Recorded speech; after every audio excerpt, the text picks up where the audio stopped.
ప్రభా. పాపము చేత అపవాదికి అమ్మబడిన నా జీవితంలో నీ అధికారాన్ని స్థాపించావు.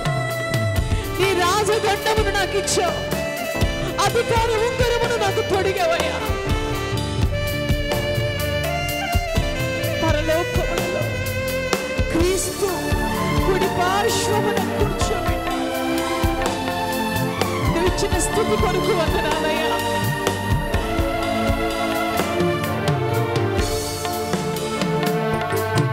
నా స్థితిని స్థాపించే నా యేసయ్యా, నా గతిని సవరించి నా యేసయ్యా, నా స్థితిని స్థాపించే నా యేసయ్యా, నా గతిని సవరించి నా యేసయ్యా, నీ మార్గములో నేనుండగా నీ చిత్తములో నే సాగగా, నీ మార్గములో నేనుండగా నీ చిత్తములో నే సాగగా, నా జీవితం ధన్యమాయే నీలో నేనున్నా,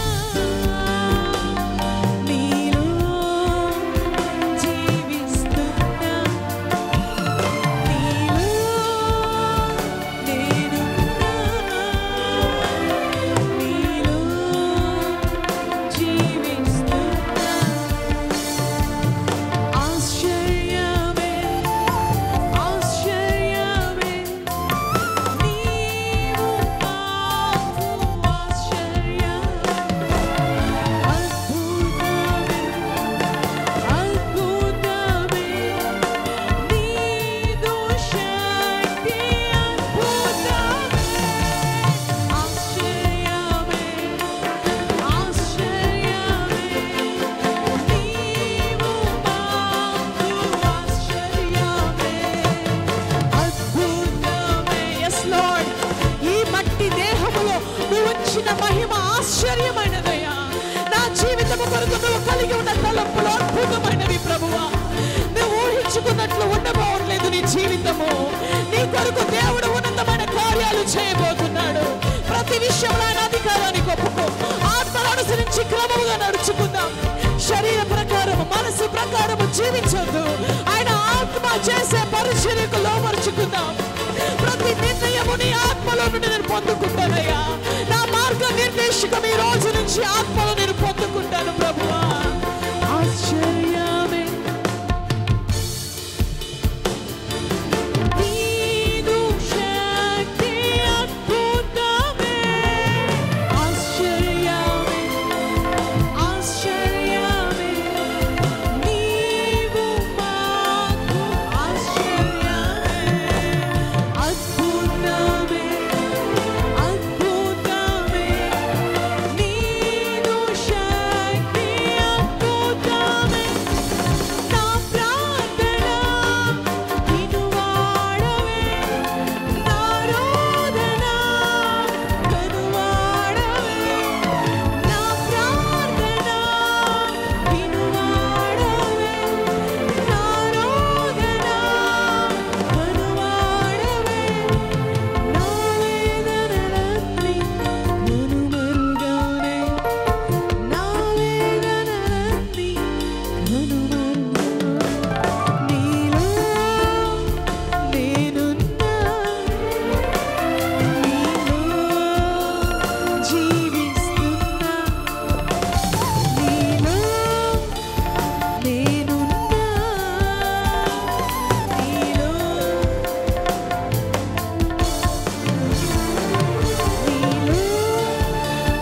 నేనున్నా, నీలో జీవిస్తున్నా, నీలో నేనున్నా, నీలో జీవిస్తున్నా. వర్తమానం నీకు తెలుసు, నీ గతం నీకు తెలుసు. గతాన్ని వర్తమానాన్ని రెండిటిని క్యాలిక్యులేట్ చేసుకొని నువ్వు ఒక భవిష్యత్తును ఊహించుకుంటున్నావు. అయితే నువ్వు దేవునిలో గనక దాచబడితే, కొలస్సీ పత్రికలో అపోస్తలుడైన పౌలు చెప్తున్నారు, మన జీవం క్రీస్తు యేసు ద్వారా దేవునిలో దాచబడి ఉంది. అంటే నువ్వు మహోన్నతుడైన దేవుడు తనలో నిన్ను దాచుకున్నాడు. నీ ఫ్యూచర్ని నువ్వు చూడాల్సి వస్తే ఫస్ట్ నువ్వు ఆయన చూడాలి. ఎందుకంటే నువ్వు ఆయన లోపల ఉన్నావు, ఆయన లోపల నువ్వు దాచబడి ఉన్నావు. నీకు కనిపిస్తున్న పరిస్థితులు నీ వైపు నువ్వు చూసుకొని, నీ శరీరాన్ని చూసుకొని, నీ జీతము చూసుకొని, నీ సమస్యలు చూసుకొని, నీ సామర్థ్యం చూసుకొని, నీకు ఏమి ఆస్తులు ఉన్నాయి, ఏమి లేవు, నీకు అప్పు ఉందా, నీకు లేదా, చదువు ఉందా లేదా, ఇవన్నీ చూసుకొని కాదు నువ్వు ఆలోచించాల్సింది నీ భవిష్యత్తుని. ఆయనలో నువ్వు దాచిపడ్డావు. నీ గురించి నువ్వేమైనా తెలుసుకోవాలనుకుంటే నువ్వు ముందు ఆయన వైపు చూడాలి. ఆయనను చూస్తూ ఉండగా ఆయన లోపల నుంచి వెళ్ళి వెళ్ళి వెళ్ళి నువ్వు అక్కడ నువ్వు కనుగొనగలుగుతావు. నిన్ను నువ్వు కనుగొనాలంటే నువ్వు ఆయన లోపలికి లోతుగా చూడాలి. ఎందుకంటే నువ్వు ఎక్కడ లేవు, నువ్వు ఆయనలో ఉన్నావు. అప్పుడే నువ్వు అక్కడ నిన్ను నువ్వు కనుగొనగలుగుతావు. అక్కడే నువ్వేంటో నువ్వు తెలుసుకోగలుగుతావు. నిర్ధారణ చేసుకోవద్దు. గతం ఇలా ఉంది, వర్తమానం ఇలా ఉంది, సో భవిష్యత్తు కొంచెం బెటర్గా ఉండబోతుంది. లేకపోతే గతం బాగలేదు కదా, అందుకే వర్తమానం దయనీయంగా ఉంది, భవిష్యత్తు లేదనుకోవద్దు. దేవుడు అంటున్నాడు, నీ తలంపులు నా తలంపులు వంటివి కాదు. నీ తలంపుల మేరకు నువ్వు ఆలోచించొద్దు, నా లోపలికి చూడు. అక్కడ నీ కొరకైన తలంపులు నువ్వు చూడగలుగుతావు. అవి ఆకాశం కంటే ఎత్తుగా ఉన్నాయి. దేవుడంట హీనమైన ఒక జీవితాన్ని, ఎందుకు పనికిరాదు అనే ఒక బ్రతుకునంట ఆశ్చర్యంగా మార్చేస్తాడంట. అద్భుతము అని అనిపిస్తుందంట. ఏమైంది వ్యక్తికి అని ప్రజలు ఆశ్చర్యపరిచే విధముగా, ఆశ్చర్యపడే విధముగా నీ జీవితాన్ని ఆయన తిరిగి కట్టగలడు. కూలిపోయిన ఒక దానిని తిరిగి రాజగృహముగా ఆయన కట్టగలిగిన దేవుడై ఉన్నాడు.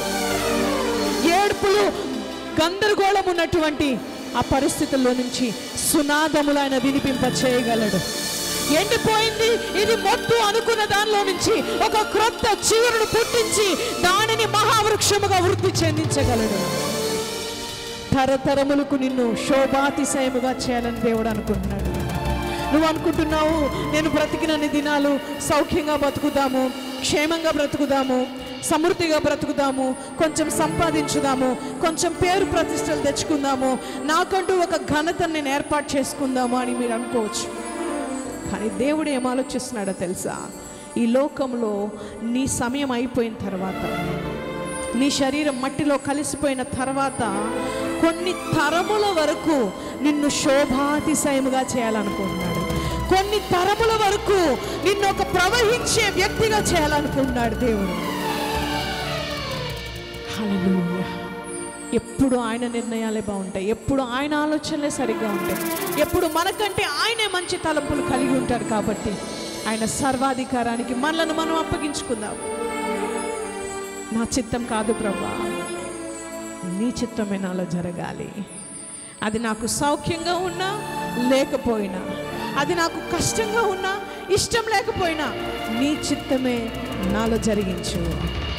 నీ అధికారాన్ని నేను కోరుకుంటున్నాను ప్రభువా, నువ్వు నడిపించాలని నేను ఆశపడుతున్నాను పరిశుద్ధాత్మ. మనం ఆయన చేయి పట్టుకున్నామని వాక్యం చెప్పట్లేదండి, ఆయనే మన కుడి చేయి పట్టుకున్నాడు. ఎందుకంటే మనం కొన్ని బలహీనమైన పరిస్థితుల్లో ఆయన చెయ్యి మనం పట్టుకుంటే మనం వదిలేసి పరిగెత్తుతామేమోనని, మనం ఎలాంటి పరిస్థితుల్లో ఉన్నా మనల్ని విడిచిపెట్టకూడదని ఆయనే మన కుడి చేతిని బలముగా పట్టుకున్నాడంట. ఆయన నీ కుడి చేతిని బలముగా పట్టుకున్నాడంట. అందుకే ఎన్నిసార్లు నువ్వు దూరం వెళ్ళిపోయినా ఎందుకు నువ్వు ఇంకా ఈరోజు నిలుచున్నావు తెలుసా? నమ్మదగిన దేవుడిని చేపట్టుకున్నాడు. ఎప్పటికీ విడిచిపెట్టకూడదని నిత్య నిబంధనతో నీ చేపట్టుకున్నాడు.